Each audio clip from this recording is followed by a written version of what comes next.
It is a little after 5 a.m. and dark when we park our rented car near Hajakim. There are watchmen huddled together drinking tea. They won't be on duty during the night of 16 April 2001 when Menadra gets trashed by a well-organized assault squad armed with sledgehammers, but now they're working overtime. Their mission is to keep out any peaceful hippies who might want to commune with the solstice at the temples before they open officially at 8, although apparently it's tomorrow that most of the would-be meditators and pagans are expected to show up.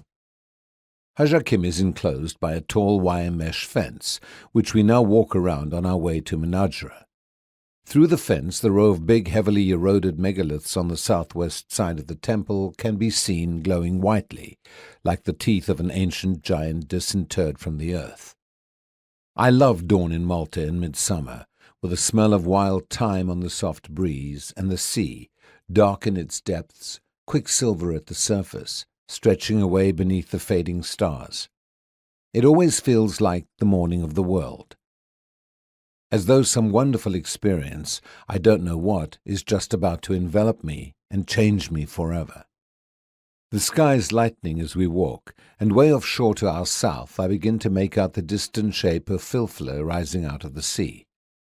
I'm troubled by vague feelings of guilt about not having arranged to dive the strait between here and the little island, because I'm genuinely intrigued by Anton Mifsid's theory of major land subsidence in this area in 2200 BC.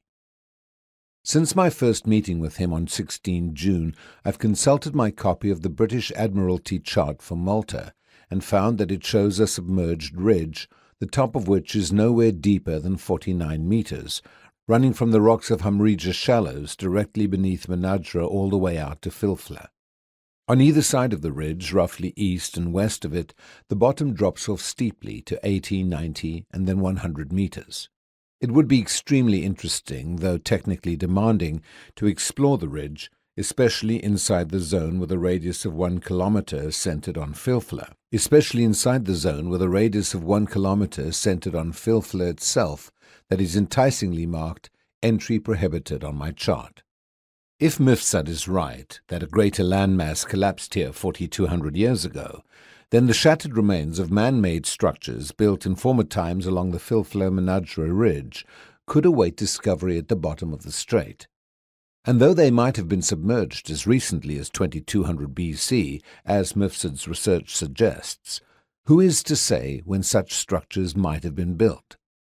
Theoretically, they might have been built thousands of years earlier than Hajakim and Menadra, might be the true Paleolithic predecessors of the great temples of the Neolithic era, and might have survived, revered, and imitated down to Mifsud's date of 2200 BC, when the land on which they stood sank beneath the sea.